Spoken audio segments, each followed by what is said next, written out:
polyester fabrics from Shein are not good for your landfills. Please invest in something, the more expensive option, because it's the safer option, yeah. Research shows that when people are talking about something, I'm hoping that all of you will go and have a conversation about the idea of a secondhand toy market and what that might look like. Or maybe you're going to look at fashion differently or sustainability differently, and that's really rewarding. Hello to everyone tuning in, and welcome to episode 1 of Refashioned.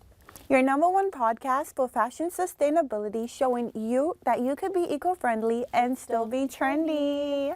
I'm your host, Kalia Henry. And I'm your host, Daisy Charlie. And joining us today is Stephanie Matteis, a Toronto-based investigative journalist and documentary producer who tells compelling stories about the world around us.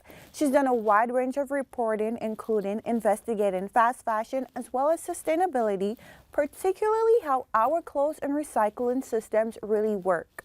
Yeah, and we're so excited to chat with Steph today, but first, Daisy, I want to play a little game called Fashion, Fact, or Fiction. So I'm going to ask you some questions about fashion or sustainability, and you have to guess, is it fact or is it fiction? Are you ready? Let's do it. Okay, and listeners at home, feel free to play along. So fact or fiction? An estimated 50 million children are engaged in child labor within the fashion supply chain. I feel like that's a fact. Okay, it's actually fiction. Oh. So, according to the International Labor Organization, it's actually an estimated 170 million children that are engaged in child labor within the fashion supply chain. So that's actually 5 times the population of Canada. Wow. That one's surprising. Yeah, that's really surprising. Okay, no peeking. Fact or fiction? Synthetic fibers like polyester, which are largely found in clothing items purchased from Shein, are extremely difficult to break down in landfills. I kind of feel like that's a fact because like Shein itself is like not a good place to be shopping from, like so much fast fashion going on. That's a fact. No, that is a fact. That's a fact. That's a fact according to a study done by Seneca Polytechnic. So you guys heard it here. Polyester fabrics from Shein are not good for your landfills. Please invest in something, the more expensive option, because it's the safer option. Yeah. More sustainable. Okay. Fact or fiction? Simply donating clothes to charity always ensures they are reused and never wasted. Fact. Fiction. What? So, according to the Government of Canada, donations help, but charities and thrift systems are overwhelmed with volume. Oh. So, not all donated clothes get reused. Some still eventually go to landfills or are exported.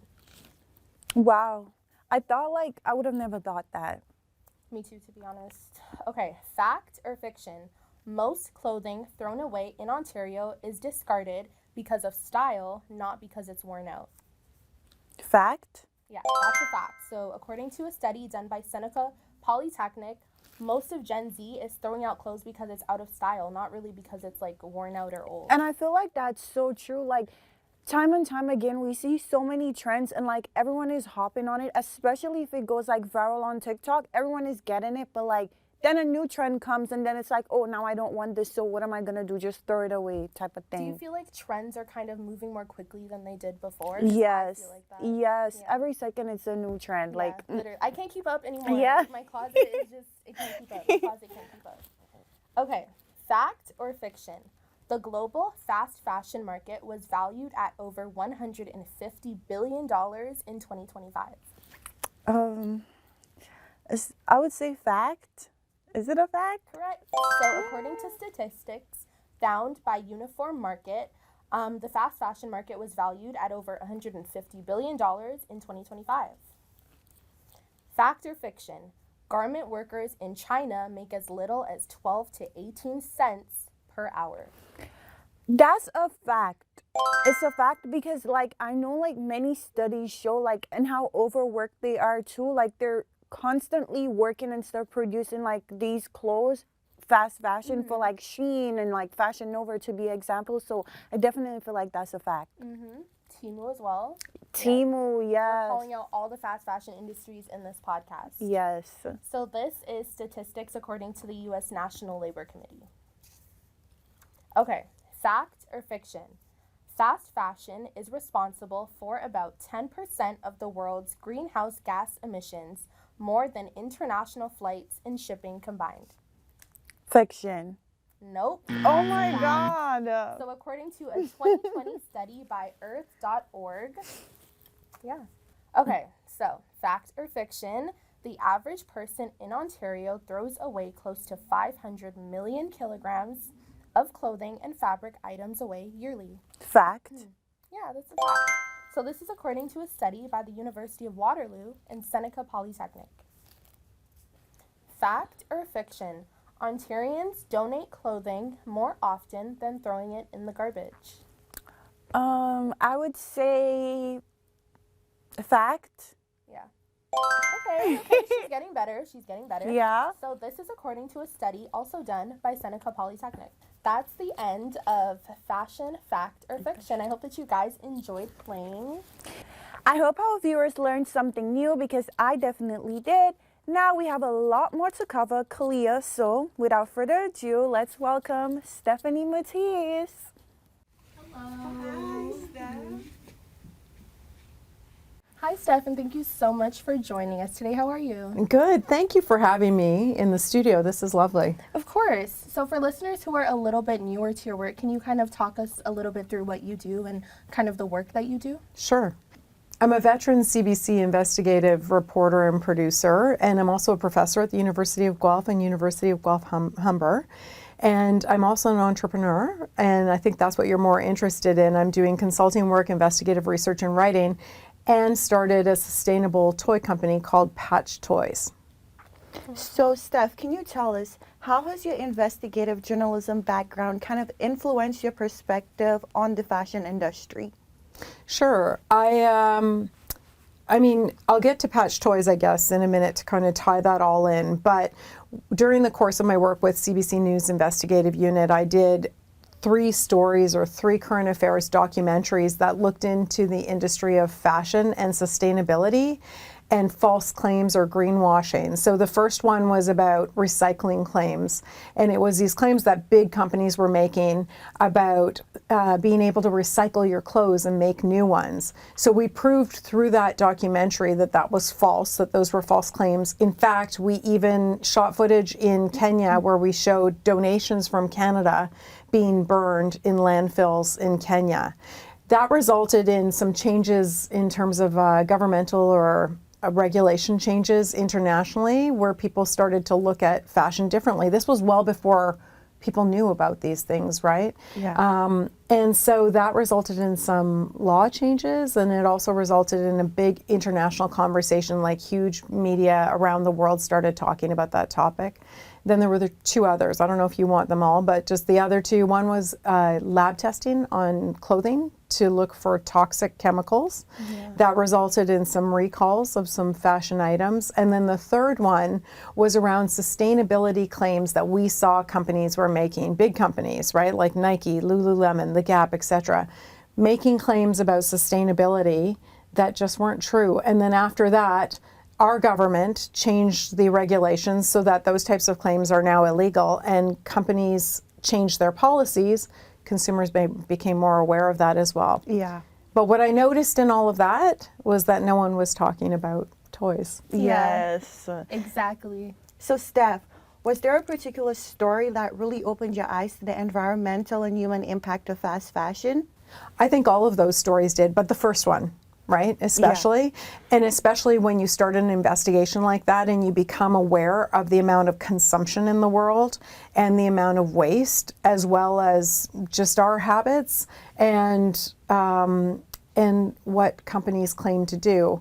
And then what we could be doing better as well. Did you know that in Canada alone, there was a study done that 1.1 million tons of textiles go to landfill every year in Canada? Wow, that's so surprising. Yeah, well, Is it though, if you think about how many clothes there are? Yeah. Yeah, And and then- overconsumption as well. Yes. is a serious problem too. Out of that, 1% doesn't sound like a lot, is the soft toy category. Stuffies, Plushies, right? yes, Plushies, yeah. right? 1% doesn't sound like a lot, doesn't, yeah. but when you think about that, it's 5,000 tons a year Like that's the 1%. of these kinds of products Yeah. going to landfill. These types of items going to landfill, and then that doesn't account for what people are not using and just holding on to, right? That's waste as well. So overconsumption, where you're not getting rid of things because you don't want it to go to landfill, but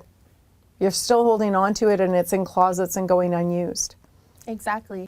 So now for viewers that aren't familiar with the term, upcycling can be defined as reusing old or discarded materials to create something new or give it a new life. Steph, can you talk a little bit about patch toys and kind of tell us where the idea behind that came into play? Sure. So just to be clear, I'm not an upcycler. Patch toys is not upcycling. Yeah. Okay.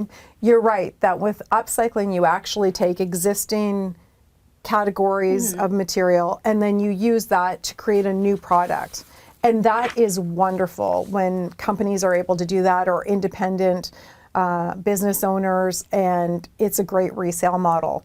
Patch toys is actually donation based. Okay. So it's taking products that already exist and that are in like new condition, a lot of them, as you can see, or asking for people to donate toys that are unused, soft toys, plushies, stuffies, whatever you want to call them. Yeah.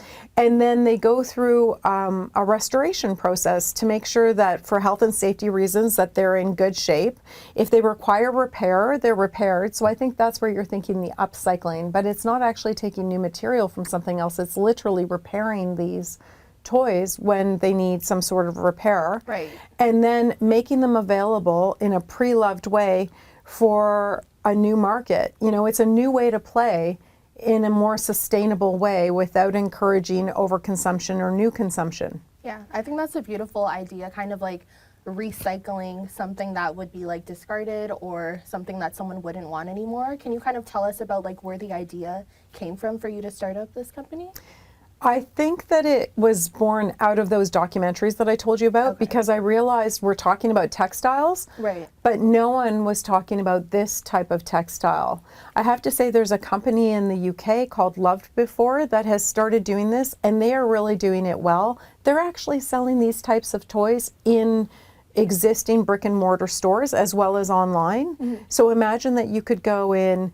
Could you imagine if we get to the point where you could go into like an Indigo, a Canadian Tire, Mastermind Toys, whatever, here in Canada, and have a choice and say, do I want to buy a sustainable product that's truly sustainable and not adding to waste and looks like new and is presented in a beautiful package, or do I want to buy new? Having a choice like that as a consumer. Yeah. So I think it was partly imagination and creativity and play, and partly from that work that I did with sustainability and fashion. So Steph, what's the process when you refurbish a patch toy? Like, can you walk us through that process, like share behind the scenes for our listeners? I can, and then you will be like, oh, did we just go through a thing about, yeah. What I will say is that, you know, these items are donated, and then they are assessed, and they are made sure that they are in a sanitized and safe environment. And because people worry about, you know, there are a lot of stigmas. I don't know if you remember the stigmas even around thrift shopping at one point, and the Yes. concerns, right? We had to get over that to Yeah. start to buy sustainable secondhand Yeah. products that way. The same thing is happening with these types of items. So they are assessed for health and safety. They are absolutely sanitized, clean. They are then restored or refurbished or repaired so that they are in like new condition. And I like, if you want to pick any of these up and take a look at them, like they Yeah. are fun toys They're that so cute too. and I love they're them. like new, Yeah. right? Like they just like the fur is soft, everything. Yeah, they look new. Yeah, Yes. they do look new. So Like, can you wouldn't know believe the that that was difference. waste? Yeah. That's something that someone's, and think about, can I ask the two of you, do you have stuffies at home? Yeah. Yes, I a do. lot. I have a lot. I and have I still Build-A-Bears, do. I have, like, yeah. a bunch of different Like I stuff. still do, and my little brother as well. We still have like, well, a lot. A lot. Yeah. Do you know our first 2 donors, I ended up with more than 200 items? Wow. Because people have a lot and they don't know what to do with it. And because we're so emotionally connected to play, it's important, right? Creativity, imagination, comfort, mental health. It probably helps you through some scary nights, right? Yes, Yeah. I sleep with mine. I have a Hello Kitty one every night. It's sleeping with me. Maybe even helps like becoming adults, helps you through breakups. Yeah. Yes. Helps you, right? Yeah. Like whatever it's going to be, it's really important to honor that.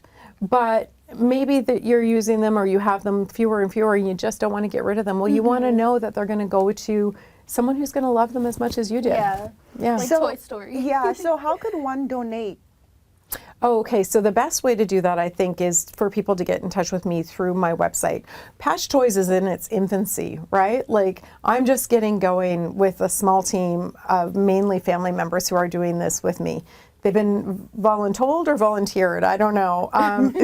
But we're doing this as a family, and then there are other friends that are volunteering as well. It's a not-for-profit mainly because I'm not making anything from it, but ultimately an element of this goes to charity. Okay. So it's giving back. If someone wants to donate, if they're hearing this and thinking, oh yeah, I have things, they should contact me through Matteis.com. So my last name is Matteis.com, and there's a contact link there. Eventually, Patch Toys website will be up and running in a way where that will be systematic, but the best way now is to get in touch personally. And I love hearing from people and love hearing their stories about the toys. Okay, perfect. You guys heard it here first. So if you Yeah. do have a toy that you're kind of looking to donate, contact Stephanie. So I have kind of a bit of a more fun question. Out of all of the plush toys that you have up here, do you have a favorite? Do you know, don't we all? Yeah, Right? I know. We I have all my do. favorite. I know. So every time, but because I'm getting donations, that cycles through. I'm like, oh my gosh, this is so cute, so different. I haven't seen this. I picked one to tell you about today. It's this one here that came with a little note. Often I'll get a little bit of stories, and so you can see this.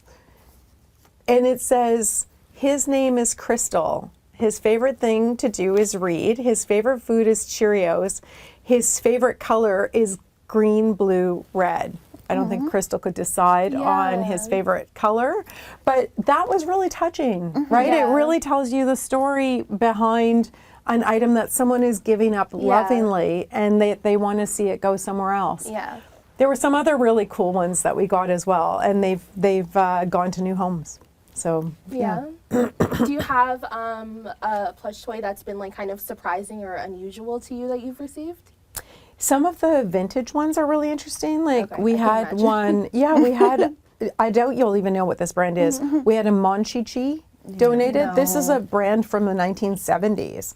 Or we had like a Muppet, which is, resurging in popularity. You can see some of the Disney items that are here.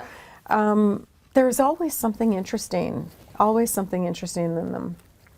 So a lot of Gen Zs might be wondering, why should I upcycle and how does it really impact me? Steph, from your perspective as someone actively contributing to sustainability, what's the most rewarding part of your work? I think it's getting people to think differently, right? We Yeah. like to challenge thoughts and challenge ourselves and say, is there a better way? Is there a different way? Do I like what I'm doing already? So that, I think, is really rewarding. Getting people talking about something. I'm hoping that all of you will Yes. go and have a conversation about the idea of a secondhand toy market and what that might look like. Or maybe you're going to look at fashion differently or sustainability differently, and that's really rewarding. Yeah, Yes, I agree. because talking about it, like about the donation, I'm definitely will be reaching out with my little brother old stuffies because it has to go. nice. Yeah. They're just in the closet, like taking up space. Mine are so- in my basement taking up space. See? so Yeah. Yeah, that's great. And I bet they're like new, right? Yeah. That's the other thing. So the research shows that when people are purchasing new stuffies or new soft toys, stuffed toys, they're not buying them because these have worn out. They're buying them because they got tired of them Yeah. or someone has outgrown them or Yeah. whatever. But really, they're in excellent shape still.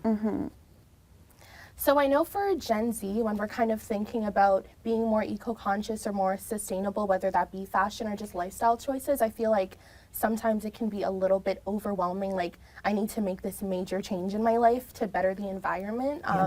So what's like a simple first step that you think that like listeners could take if they're kind of a little bit overwhelmed and don't know where to start? That's a really good question. I love that you've distilled it down to give me a couple takeaways. First of all, when you're buying something, any item of clothing, for example, think about cost per use. Has anyone talked to you about this before? No. Cost I per actually haven't heard use. that. Okay. No. So you go to buy it, you go to buy an item of clothing, and you look at it and think, how many times am I actually going to wear this? And if it's something that you're going to wear, there are certain items you're going to buy and have for your lifetime, and maybe Right. you already have, then invest in a really great quality. And because the cost per use declines over the length of time that you buy it. And if you're admitting to yourself that you're buying it on a whim and that you're not going to wear it that often and you just kind of like it for the moment or the season, then maybe it's one you can pass up. The other thing is you can give your items to other people who will love them, right? Yeah. So Okay. create a swap or create, a hand-me-down system, or those cast-offs are actually worth something. So those things, if they're in your closet and you are not wearing them and you know that you're not going to wear them, Yeah. you're already admitting that to yourself, give them to someone else to use. But do you know what the greatest takeaway is? What? But Buy less. Okay, I agree. And I have another question.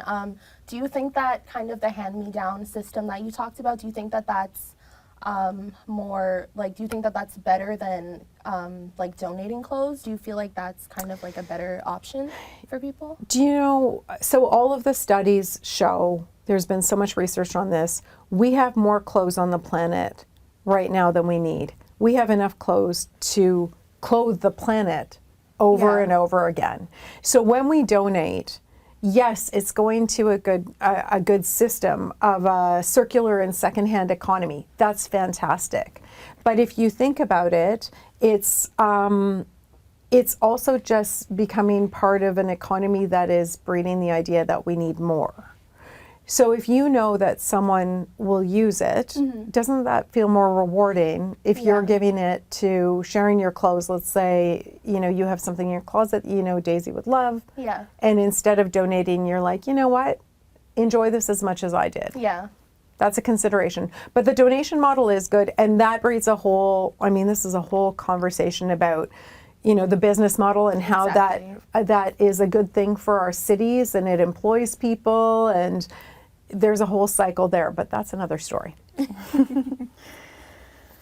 okay, well, Steph, thank you so much for joining us today and kind of like giving us an insight about your patch toys and sustainability and upcycling. We Yeah. appreciate it so much. I think that I learned a lot myself. I hope that our viewers learned a lot as well, just like how we could be more sustainable Yeah. as Generation Z, as a younger generation, kind of setting like an example.